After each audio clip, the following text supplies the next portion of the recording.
I'm going to talk today about the Steal Success stat. As you can see, I've got it pulled up here in Hold'em Manager. I'm sure they have the same thing in Poker Tracker. There's actually an overall Steal Success, which is not coming up right here for some reason. Hold'em Manager sucks. What can I say? But basically what you're going to be more interested in by position anyway. And what Steal Success refers to is the percentage of the time that your open raise wins the blinds. And for the purposes of this video, and really in general in tournaments, we're going to be most interested in whether we can min-raise more hands and show a profit stealing the blinds with them. So I should start off by saying that you need a reasonable sample size for this, and I'm not really sure exactly what that is, and I'm not going to go into it. But you know, if you've played tens of thousands or millions or whatever hands, this shouldn't be an issue. So basically, what we're looking at is when we min-raise, how often we're stealing the blinds, whether we can show a profit doing it with any two cards. So again, about sample size, I recommend you filter for a stack size or whatever that's relevant, like maybe a stack size where you're only open min raising, and of course you want to make sure that you filter for hands that include antes, since your steals are going to be a lot more difficult when they're antes, obviously, since people are going to realize that they're antes and defend. So what we're going to look at here, S is going to be your steal success. So we're trying to steal 2.4 big blinds, assuming 1/10 ante, right? We have small blind plus big blind plus 9 1/10 antes, and then we're gonna have S percentage of the time. Like if your steal success is 50%, that's 50% of the time. You win 2.4 big blinds. Then 1 minus S, that's going to be your steal fail, right? So, for example, if your steal success was 30%, then you would fail 70%, 1 minus X. So that percentage of the time you're going to lose 2 BBs.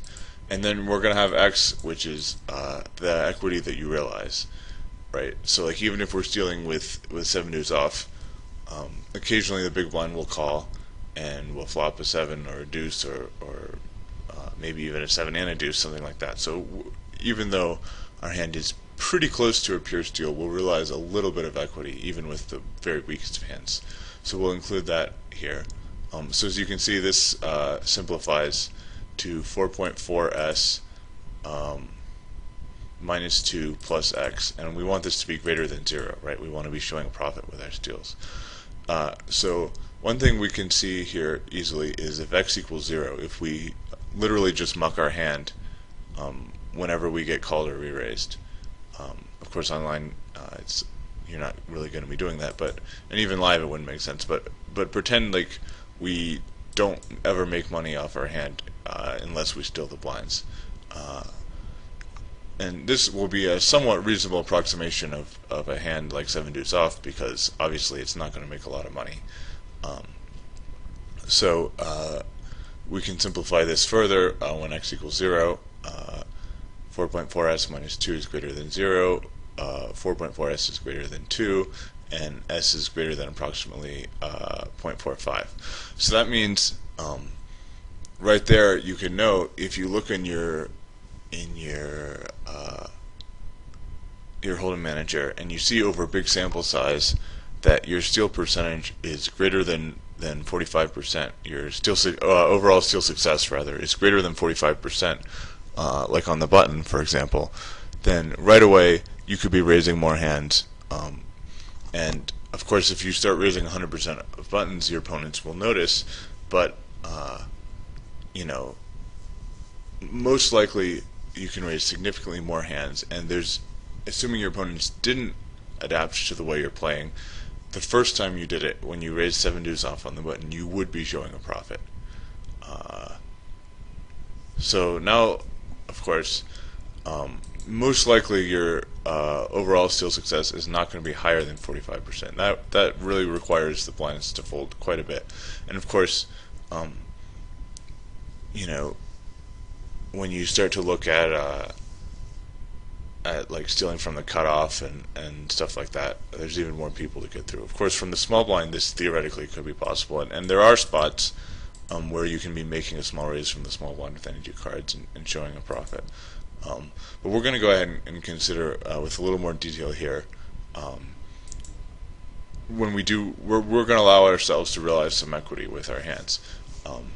Like even 7 deuce off. I mean, even if you're not willing to see about a lot, just from making pairs and whatever. So we want to get some sort of estimate for X, right?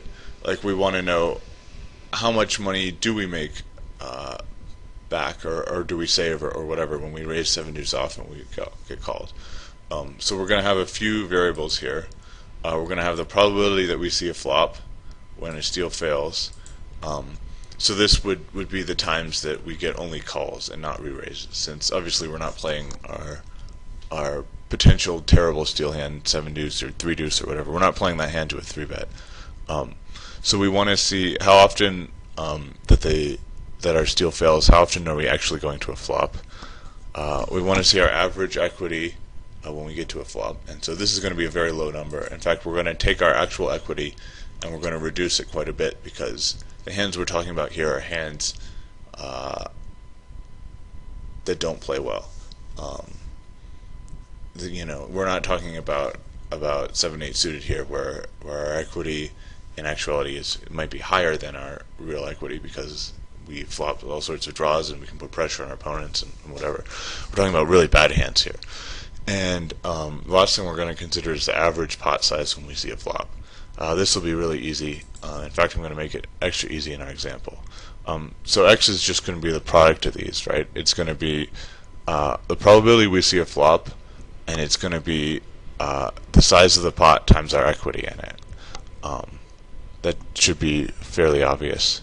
So we're going to just make an estimate here of, let's suppose that our steal success on the button is 40%, 0.4, and we want to know whether we could be showing a profit here, assuming that it didn't change, raising 7 deuce off. So 40% basically implies our opponents are playing badly. Like, I mean, against a button min raise, the big blind alone should be playing more than 60% of hands. So that right there means that it should be lower than 40%. So this may seem a little bit implausible, but you actually get stats like this. People, I mean, there's a reason you can make money at tournaments. People fold too much. So for this example, to get our 40%, and of course, this is really just an estimate here. So we could be off on things, but we're going to assume that the small blind, and when you have a high steal success, a lot of times it comes from people that don't like to cold call hands. So they shove, and they feel like they're shoving some like kind of weak hands, so they feel like they're playing back at you properly, when in fact they're just overall playing too tight. So for this example, we're going to assume small blind plays this top 20% of hands, and he always shoves, and the big blind shoves top 15% of hands and calls an additional 35%. So the big blind is playing a total of 50% of hands, small blind is playing a total of 20% of hands. And so this will come out to a steal success of 0.4, because we want the probability they both fold, which is 80% and 50%, so we multiply those and we'll get 40% is the probability that they both fold. So these are obviously like rough numbers, but this does get us where we want in terms of this would indicate, and of course in this example, like, we'd probably want to assume somewhat short stacks and small blind is shoving, but stack sizes don't actually matter here. This would net steal success of 40%. So this is about where we want. So now we want to see the probability that we actually get to a flop here. And I don't want to get into too much probability stuff in this video. For those of you that are familiar with probability, this should be pretty easy. For those of you that are not, this may may be something that you can understand just from looking at it. Basically, the probability that we raise and then we get to a flop is going to be probability of small blind folds times probability of big blind calls, which is 28%. But we want the probability that we see a flop only when our steal fails. So that's going to mean of the times one or both players plays back, what percentage of that time do we get to a flop? So if 60% of the time they're playing back total, and we're getting to a flop 28% of that time, then that's going to be 48% of the time we see a flop. Again, like if this doesn't make sense to you, we're just going to move on because it's an estimate anyway. Basically, you can just pick a number here. So if we're gonna get there, we get to a flop about 47% of the time. Let's go ahead and see what our equity will be. So what I've done here is I've taken like a middle 35%. Basically, what we have here is I just took out top hands. This isn't really quite accurate because some of these small pairs are more likely to shove. A hand like king 10 off might be more likely to call, but again, it's just a rough estimate. And I put in 7 deuce, and I see we have 31%. I've gone ahead and discounted that down to 20%. The reason is, if we flop a deuce, a lot of times our opponent will have a better pair, or we'll get bluffed, or whatever. We're realizing a very small percentage of our equity. In fact, 20% is even a little bit ambitious, but I'm going to go ahead and use this estimate because our opponent probably doesn't play very well post-flop if he's not inclined to call pre-flop. That seems like someone that's not confident playing flops out of position. The fact that we can eliminate the top 15% of his range will help also. There are going to be a lot of boards where we can have aces or whatever, and his range is going to be relatively capped, so we will be able to bluff occasionally with our 7 deuce. So we'll just call it 20%. Average pot size, that's going to be very easy because the only times we're seeing a flop is when we min raise, small blind folds, and big blind calls. We're not playing with any small blind calls in this instance. So that's going to be the 2.4 that's dead plus our min raise plus the big blinds call is going to be 5.4 big blinds. So here we can get X, which is this extra bit of equity realized when our steals fail, and it's going to be 0.47 times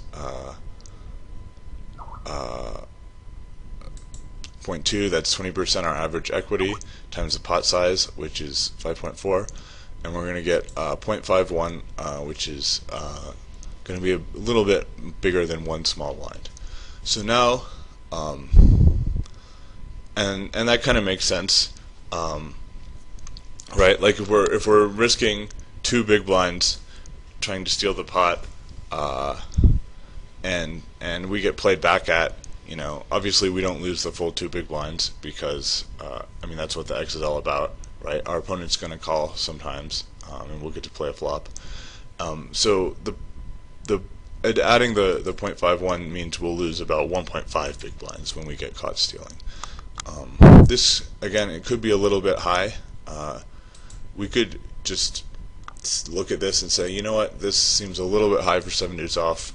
I'll go ahead and lower X a little bit more or whatever. But again, it's really all just estimates. But what we can see is we have a reasonable estimate here. Like a big blind or higher would be too high, and if we got something like 1/10 of a big blind, that would be too low. Like 7 deuce off versus king 10 or whatever. Like we're gonna have 2 live cards pretty often. Well, king 10 was in his shove range, but you see what I'm saying. Like so somewhere in this range is a somewhat reasonable estimate. And So now we can check, right? We go back up to our formula and we have